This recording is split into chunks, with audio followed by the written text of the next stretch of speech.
Waktu itu Ustaz ngomong apa dah waktu itu, nyari cewek yang bernasab sama cantik apa lagi dah saya lupa.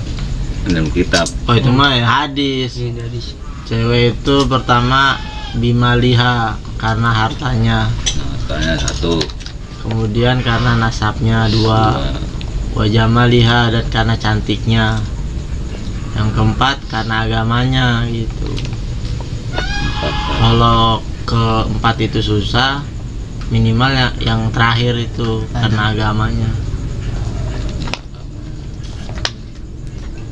Ya, karena sadar diri, nasab kita keturunan tukang ojek, ya kan, ganteng juga, ya nilainya 40, terus kaya juga, ya kita bapak kita ngomongin tukang coker ya gitu. Sadar diri, yang penting seiman lah, Iya. jangan nikahin yang kafir.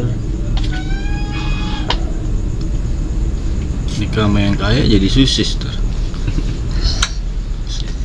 Suami takut istri. Susah ngaji. Ini juga jadi jadi pelajaran ya. Ya mungkin pertama-tama ente bangga nih punya cewek yang mungkin lumayan hartanya ya gitu. Kemudian kerjaannya bagus, gajinya dia lebih gede lah daripada ente, rumahnya dia juga mewah gitu. Awal mula ente dapetin dia itu disanjung sama temen-temen nih. Selamat ya sih, ternyata dia lu dapetin anaknya direktur ya, hebat lu, gila, mau kemana-mana enak lu bawa mobil. Tapi sadar diri, itulah yang kata ulama itu, cari cewek yang sekufu itu yang sama gitu. Sederajat deh. Iya sederajat. Yang kalau ente pikirin dan ente banding-bandingin, dia kayaknya nggak akan terjadi hujat menghujat gitu. Nih pengalamannya, ketika ente menikah, mungkin awal mula ente akan dapat pujian banyak. Selamat tuh dapat anak direktur. Sukses ente bro katanya gitu. Sukses bro katanya. Selamat ya. Enak hidupnya. Kasih. Kemudian menikah. Golden pool. Ya, kemudian menikah, diawali langsung punya anak dah, misalnya punya anak ya, pastinya ente akan cenderung kepada rumah bini ente, dan akhirnya anak ente pun jarang dilihat sama orang, maksudnya orang tua ente yang pengen ngelihat anak ente yang juga cucunya dia itu rada sulit, karena orang tua ente segen sama orang tua bini ente gitu yang kaya, segen, Malu lah. nggak bebas dan malu juga gitu. Belum lagi orang tua si cewek itu misalnya songong lagi. Aduh.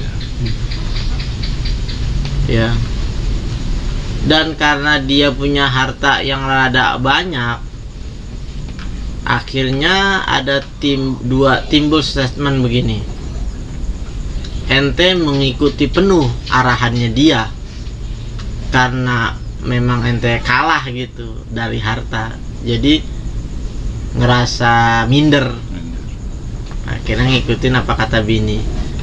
Kedua, ente dengan gaji yang mungkin lumayan mencoba mengimbangi gitu, mengada-adakan. Gue pokoknya sebulan itu harus ngasih sama bini gue 5 juta, padahal gaji dia mungkin 5.500.000. Udah biarin gue 500, yang penting buat bini gue 5 juta supaya nggak kelihatan susah. Gue juga mampu jadi suami yang bertanggung jawab. Akhirnya dimulai dari itu, kehidupan rumah tangga ente pun kehidupan yang serba terpaksa. Ketika ente PHK, mati. Kalang kabut otak ente tuh mikirin, dari mana gue dapet 5 juta ya? Bini gue ngamuk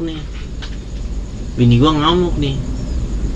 Itu pertama. Kedua, gue bakalan malu nih, gak bisa jadi lagi suami yang bertanggung jawab, gak bisa ngasih 5 juta per bulan. Kemudian yang banyak dah timbul sesuatu yang serba keterpaksaan.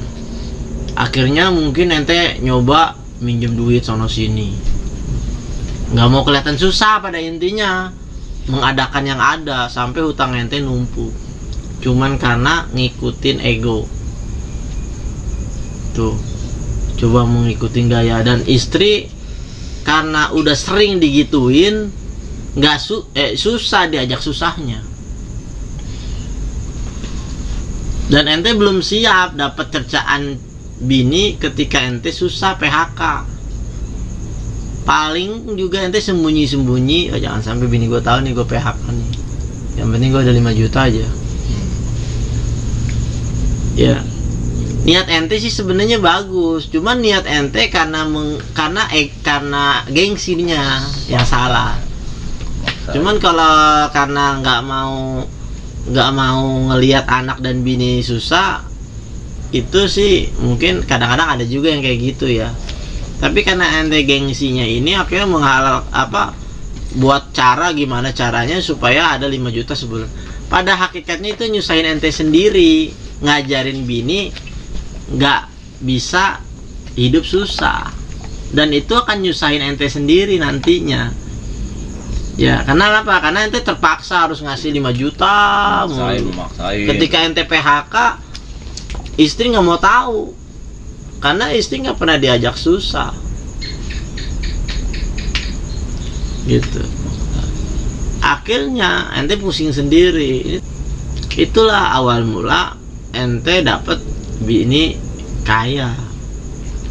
Di awal dipuji, di tengah-tengah ampas ente. Iya. Siksa. Kecuali dia mau ente ajak susah, ente apa adanya. Nih, sekarang gaji saya segini. Ketika gaji ente turun 2 juta, ente jujur, nih buat kamu 1 juta, ini 1 juta buat saya ya, kayak gitu. Kok dikit banget sih, cukup buat apaan segini? Ya emang dapatnya segini, gimana? Kalau kamu nggak suka ya udah, tinggal kamu udahan aja. Kalau kamu mau cari yang lebih mapan lagi, yang bisa ngasih kamu lebih gitu. Kok kamu ngomongnya begitu? Biasa cewek begitu. Ya kan? Jadi cowok tuh harus punya sifat kayak gitu. Ya karena memang dia cukupnya 1 juta sebulan. Ya ketika nanti gajinya naik ya dinaikin 2 juta gitu.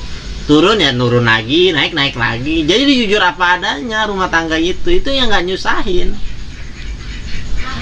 Si cewek juga udah terbiasa dengan susahnya ente gitu. Ketika senengnya ya makin biasa, ya kan? Karena yang susah aja biasa, apalagi yang seneng. Maka jadi hidup jangan tinggi-tinggi. Nanti dapat bini yang gayanya tinggi. Hidup mah standar-standar aja. Nanti dapat bini yang standar, yang gaya ente sama. Gaya-gaya merendah. Kalau gaya-gaya ente gaya tinggi, dapat bini juga yang gaya tinggi, coba dah. Iya, ya aneh mah cari minat aja sih. Kenapa aneh dapat bini? Dulu ketika aneh mungkin dapat bini aneh, sekarang orang mencemooh, kok lu mau nikah sih sama yang cewek dari kampung, itu urusan gua. Iya, tapi kesininya kayaknya sih, ya aneh sih nggak ini, aneh sih udahlah, aneh menikmati kehidupan aneh gitu. Aneh udah, memang di awal aneh memilih juga udah bodo amat sih. Ya artinya dari awalannya nikah sampai sekarang ya memang udah diprediksi aneh akan nyaman hidupnya gitu aja. Kenapa nih milih dia? Karena dia buat aneh nyaman aja, dibanding aneh milih ini misalnya terlalu ngatur-ngatur, milih ini terlalu kaya gitu. Terlalu kaya juga nggak bagus. Ya itu tadi aneh bilang di awal ente dipuji, mantep bro katanya gitu. Iya kan, dapat cewek ini Enak lu nih, dapet cewek orang kaya. kaya gitu. Anak jenderal lagi. Sebenarnya nggak masalah ente dapat yang kaya, cuman dia mau gak dibawa susah. Jadi dikasih statement dulu. Gue gaji segini, lu mau gak nikah sama gue? Lu kemungkinan sebulan itu paling gue kasih 1 juta. Gitu cara nembaknya. Jadi jangan ente mengada-adakan yang belum nggak ada gitu. Ya. Lu gaji berapa? 10 juta. Sama gue 10 juta gitu. Padahal mah 2 juta gitu. 8 jutanya ngutang. Iya, gaya-gayaan ente. Udah, yang penting dia mau dulu. Masalah urusan nanti gaji gue 2 juta, ntar gue cicilannya. Ngutang mana tiap Iya. 8 juta. Ya akhirnya ketika habis nikah bininya bayarin utang mulu. Itu mah bini yang sabar ya. Coba bini yang gak sabar udah tinggal. Artinya gini, statement di awal itu yang penting. Statement ketika ente mau nikah itu. Salah statement kesononya apa? Ketika ente memilih dengan background ini mengada-adakan, habis dah udah kayak gitu. Pengen kelihatan punya motor yang bagus, ya kan? Akhirnya sampai minjem motor. Coba minjem motor dulu, gue mau pakai motor MT-15 nih, biar kelihatan keren, gitu. Dapat ente cewek, nikahin dah sama cewek itu. Cuman atas dasar ente nipu. Coba gue minjem RR lu dong. Gue mau jalan sama cewek gue nih, biar besok bisa gue ajak nikah. Terkesima itu cewek, minjem RR. Besok nikah lu sama dia. Tapi karena atas dasar kebohongan, akhirnya ente susah sendiri dalam rumah tangga.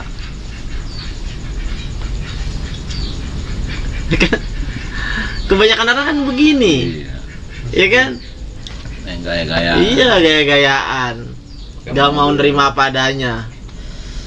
Ya, gak punya motor, rela-rela minjem motor yang bagusan dikit. Lu punya motor gak punya? Apaan? Supra? Enggak lah. Masa gue udah jalan sama cewek gue Supra Astrea lagi. Banyak orang. Iya. Jaket Mungkin yang- sampai rela-rela jaket. minjem mobil kali kalau sekarang mah ya. Padahal mah dia nyewa tukang Grab. Ya kan dia pesan dulu Grabnya nih. Bang, abang bilang aja sopir pribadi saya katanya. Tukang Grab, sialan lu. Gue bongkar juga ini. Duitin enak. Tambah lagi. Duitin enak. Ya, tapi ya penipu dengan penipu, seorang alim dengan alim, soleh dengan soleha ya gitu, ya kan? Ya mungkin si ceweknya juga tukang tipu juga, maka dapat cowoknya kayak gitu. Bro kaya itu pembantu.